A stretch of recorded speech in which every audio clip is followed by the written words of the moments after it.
Пойдем, они несъедобные.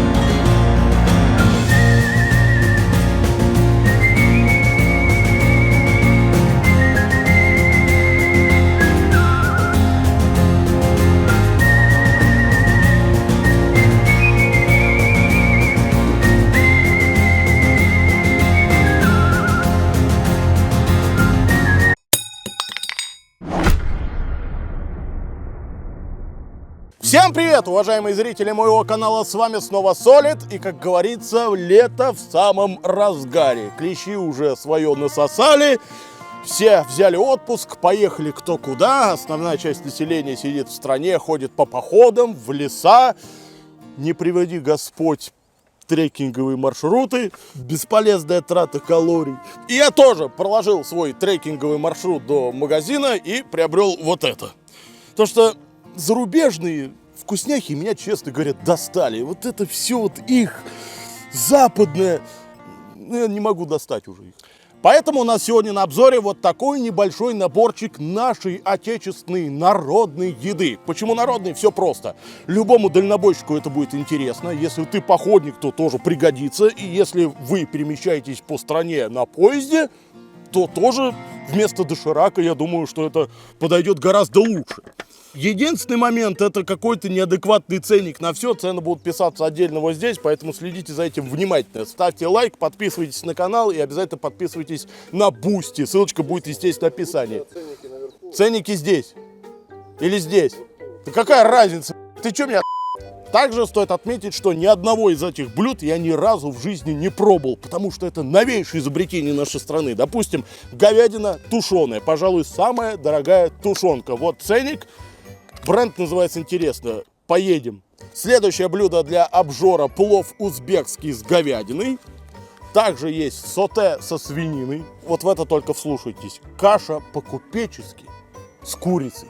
Редкость. И это лишнее. И еще сегодня на обзоре будут вот такие, как я их называю, автономные ведра. Здесь они вообще супер минималистичные. Лично мой выбор на них пал из-за необычности. Ну, смотрите, как называется. Богатая каша с индейкой. Особуко. Такое вообще впервые слышу. И косуля со свининой. Не косуля, а косуле. Это блюдо. Сразу насчет недостатков. Почему-то мне они пришли вот в таком виде.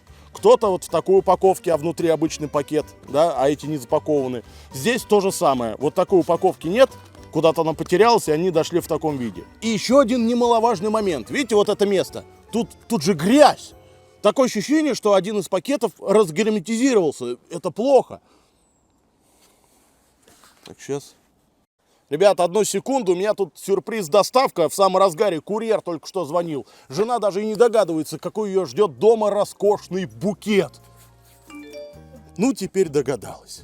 Такой сюрприз можно устроить с помощью сервиса «Русский букет». Можно отправить цветы и подарки куда угодно, хоть 24/7, даже санкции не помеха. А с их отличной бонусной программой и приветливыми скидками и повод не нужен, чтобы порадовать близких. В приложении множество фильтров для наиболее удобного поиска идеального подарка. Букеты, корзины, подарочные наборы и даже комнатные цветы. Все это в большом количестве и всего в паре кликов. Обязательно активируйте промокод SOLID15 и получайте скидку 15% на первый заказ. А для повторных заказов используйте SOLID10 и получаете скидочку в 10%. Если ищешь повод, ищи его в русском букете. Скачивайте приложение по ссылке в описании и закрепленном комментарии.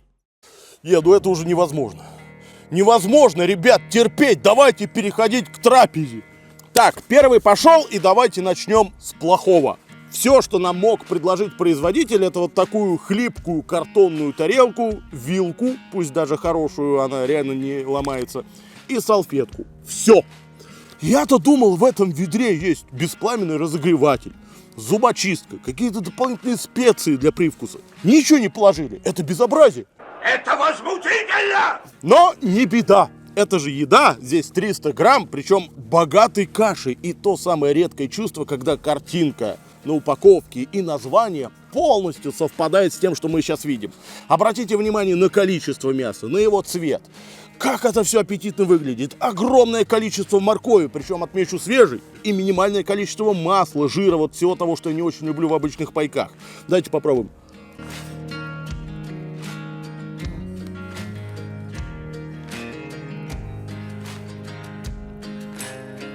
Ага. Сейчас. Первое ощущение такое, что как будто ты ешь овощи. Ну, как будто здесь нет мяса. Лезет морковь, прям насыщенно. Перловка слишком рассыпчатая, она водянистая, какая-то сухая. Не хватает жира. Сейчас по поводу индейки отдельно поговорим.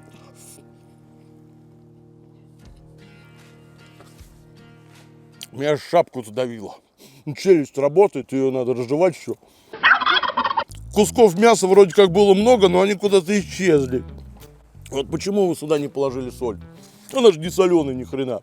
Поэтому за это я ставлю 4 из 10. Но зато сытно. Насчет салфетки, это отдельная история. Написано, что она для рук, хотя я бы еще, если честно, помыл с помощью ее тарелку, прежде чем сюда выкладывать что-то. По запаху парацетамол. Зараза, меня только это раззадаривает. Давай следующее блюдо. Ну и что ты сидишь? Давай поуверенней. Это ж фасоль! Белка. Последнее время ее стало есть как-то вот опасно. Потеряла она в моих глазах доверие, я объявляю ей импичмент. 10 секунд есть не буду ее. Значит, пока это все выветривается, расскажу, что такое вообще кассуле. Это, оказывается, блюдо французской кухни, представляющее собой тушеную фасоль с разными видами мяса. Конкретно у нас это кассуле со свининкой. Выглядит крайне презентабельно, но, опять же, огромное количество моркови. Смотрите, на вилку аж не налезает. Берегите себя. За вас.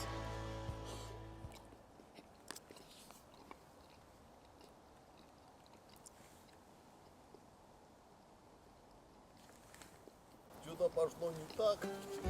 Вот в данном случае фасоль настолько убийственно относится к своему окружению, что ни вкуса мяса, ни морковки я тут вообще не ощущаю. Сплошная фасоль.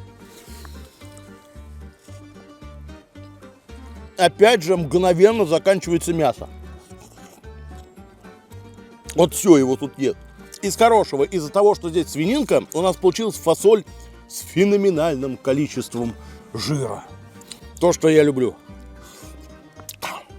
Будешь? Не будешь? Очень много фасоли. В чем опасность консервации фасоли? В том, что там может быть всяческая зараза, как мы узнали, да, за последнее время. В данном случае я это не почувствовал. Фасоль чиста, поэтому за это ставлю 8. Понравилось. Так, ну а мы двигаемся дальше, и следующее блюдо на дегустации называется осабука. Крайне непривычно, тем более и внешний вид тоже необычно. Вот лично для меня я первый раз такой вижу. И чуйка не подвела, это итальянское традиционное блюдо. Вопрос, где наши-то? Дословный перевод этого блюда – полая кость. Готовят его из телячьей рульки с добавлением белого вина. Ну-ка, ну-ка. Белое вино есть, да? Морковь. Ну, морковь, оно понятно, оно тут невооруженным взглядом его видно опять до хрена. И также в этом блюде огромное количество бульона подливочки. Выглядит потрясающе, погнали.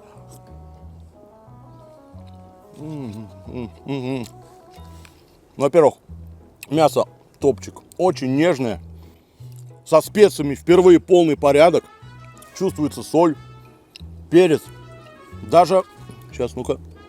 даже приятный согревающий оттенок того самого белого вина, который немножечко усиливает вкус блюда.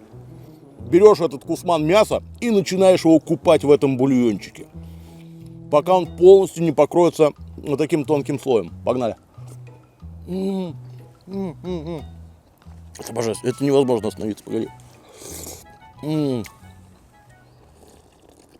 Идеально подойдет к любой каше, к любым макаронам, особенно в походе.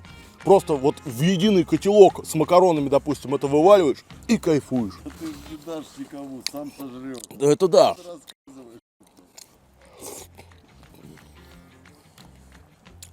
Вот, я достиг этого момента, когда куски проваливаются сами за счет этого бульончика. Оно такое склизкое получается, симпатичное. До дрожи в позвоночнике. Класс. Вот нет слов, чтобы описать вкус, я уже забыл, как это. В общем, фантазируйте. Мясо говядины, вино белое сухое, морковь, лук репчатый, соль, перец, томатная паста, растительное масло, вода. Все. Просто, банально, по-нашему. Хотя это Италия. Воруют. Ну что спорите, давайте дальше. Вот это уже по мне. Плов узбекский. Нас встречает, во-первых, огромные кусманы мяса, а дальше идет вот таким прям шлейфом рис. Тут все просто. Несмотря на то, что рис изначально был такой слипшийся, его можно легко раздербанить, и он превратится в такой рассыпчатый. Но он сухой. И мясо очень сухое. Не хватает, опять же, вот какого-то жирка. Ну что... Где нут? Ничего нет, давайте начнем с мяса.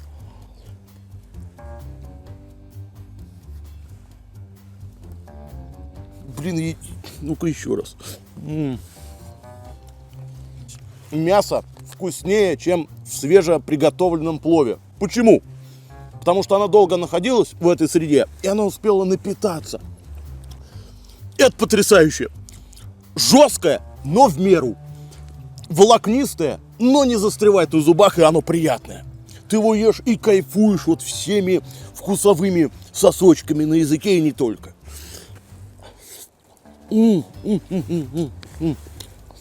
Мозг отказывается понимать этот вкус.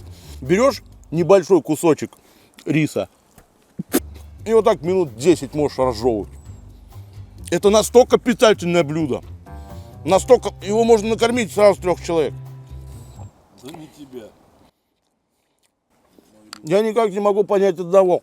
Почему у меня тут до сих пор лежит американская ложка?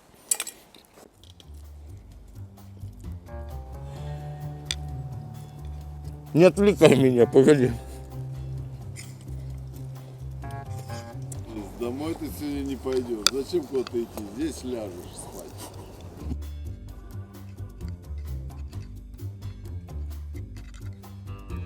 Вот такой грязина.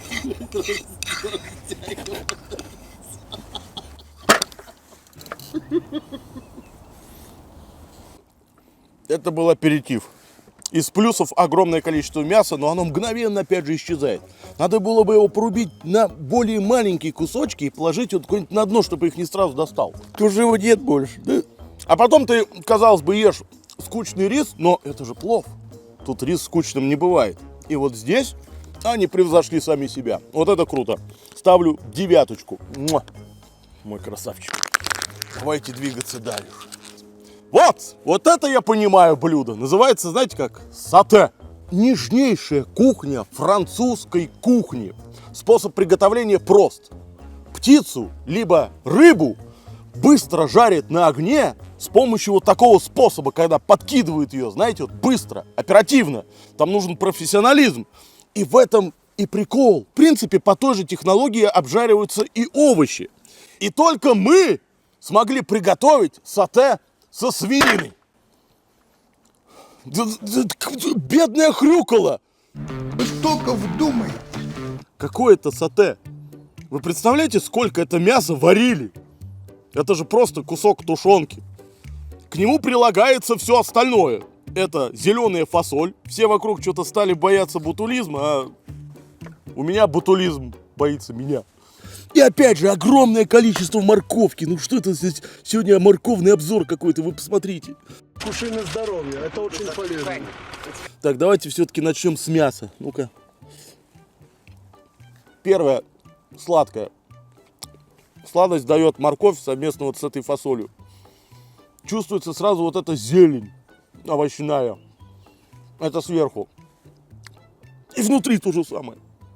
Мясо пропитано вот всем этим негодяйством. Мясо должно быть мясо, а не когда ты его ешь, когда его не отличить от всего остального. Это оно должно добавлять фишку этому блюду, а не наоборот.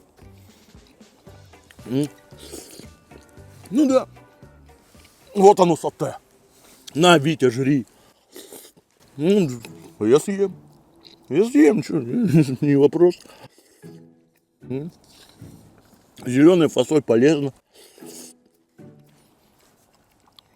Почему же все самое полезное невкусное?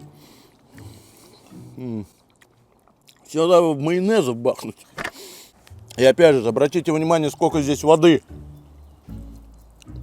А это все граммы. Это нулевые калории здесь. За это полный незачет. Сразу 2. Единственный маленький плюс, по сравнению с другими, освежает. Малокалорийная, невкусная, обезжиренная хрень. Плохо. Двигаемся дальше. Ну, наконец! Наше блюдо. Гречка с курицей по-купечески. Только вот купцы, видать, тоже любили морковку. Никак они вот не могут без нее сегодня. В каждое блюдо суют. Класс. Из купеческого здесь вот пару кусочков курицы. Ну, а остальное, ну, то, что раздают иногда бесплатно на праздниках. С удовольствием стоят в очередях. И почему-то вот в Европе и во Франции такое не едят. Я не говорю, что это плохо. Гречка очень полезное блюдо на самом деле. Здесь много клетчатки. И вообще вот это блюдо самое полезное, что здесь есть. Белое мясо курицы, морковка, гречка. Все. Единственное, что я молюсь, чтобы не пересолили. Ну-ка. Вообще соли нет. Вообще ноль. Такая преснюга. Я бы сказал... Я бы ничего не сказал. Блин, знаете, что застревает в горле? Вот эта вот черная штука. Вот она одна здесь была. Вот она, видите? Вот. Я ее заранее прям отметил, а вот она вот прям попала. Это не очень хорошо. Смело можно констатировать, что аккуратная готовка. На тоненького. Еще чуть-чуть, и будет отвратно. Ну, вот, да, тут написано, что есть масло растительное, но по вкусу его вообще нет. И по консистенции я тоже его тут вообще не замечаю. Вместо масла как будто бы вода. Некомфортно.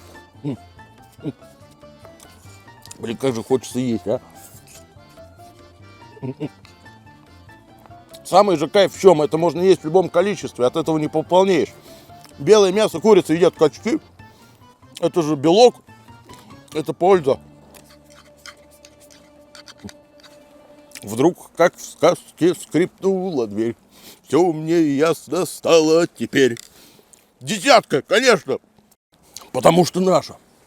Ну и венец сегодняшнего обзора – тушенка. Как я мог пройти мимо? Конечно же. Но для объективности мы будем ее сравнивать с прямым конкурентом от фирмы Кранидов. Кстати, дешевле. Начнем с тушеночки от фирмы Поедим. 300 грамм. Что мы здесь видим? В основном это бульон. Даже не бульон, я бы сказал, хлеще. Это вода. Крайне странное, уже разваренное, буквально разваливающееся прямо на вилке мясо. И буквально чайная ложечка жирка. Вот на мой взгляд, никак это не может стоить вот столько. Кранидовский аналог резко отличается. Здесь мясо даже другого цвета. Видны сразу волокна. Мясо здесь больше. Есть лаврушка. Минимальное количество жира. Здесь его вообще даже в пакете не наблюдается. И самая главная разница – это бульончик. Вот здесь это настоящий бульон. Потому что при низкой температуре он превращается во вкуснейший холодец. А тут это просто замерзнет в лед максимум и все. Давайте начнем дегустацию. Блин, даже страшно. Иди сюда. Погнали.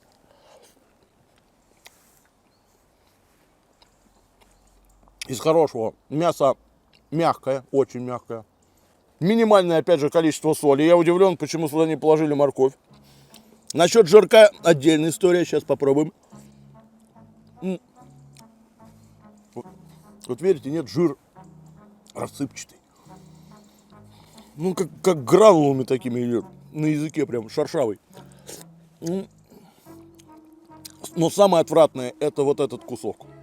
Представляете, за эти деньги я покупаю вот эту прожилку, самую большую, которую вообще видел в своей жизни. И этот кусок здесь не один. Вот кусочек с прожилкой, вот кусочек с прожилкой. Я не представляю, по какому ГОСТу это сделано. Ну, что такое тушенка? Это вареное мясо с жиром и с лаврушкой. Лаврушка обязательно должна быть по ГОСТу. И жира должно быть больше. И минимум воды. Вот этот тушняк на любителя. Его, конечно, можно добавить в макароны, в какую-нибудь гречку в походе. Ну, зачем, когда можно съесть так? Буду строг, ставлю 4 из 10. Не лучшая тушенка, которую я пробовал. Хуй кто скажет, что я продался. Не дай бог. Вот, хорошо. Теперь кранидовский аналог. Да тут даже визуально поприятнее она выглядит. Ну-ка. Да, намного более богатый, насыщенный вкус специй, лаврушки, перчика. Гораздо более соленая. Возможно, добавили даже усилители вкуса, но он тут никоим разом не мешает. А наоборот, это... Иди сюда. Здесь нету этих надоедливых прожилок. Лучок чувствуется, боже. Он тут есть, вот он, лучок. Тут его в помине нет. Обалдеть. Это...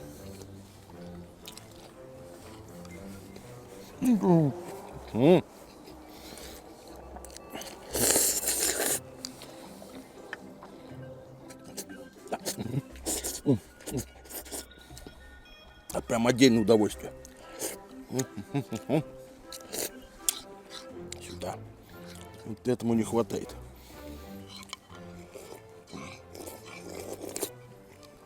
Десятка, конечно. Ну, блин, выше всяких похвал.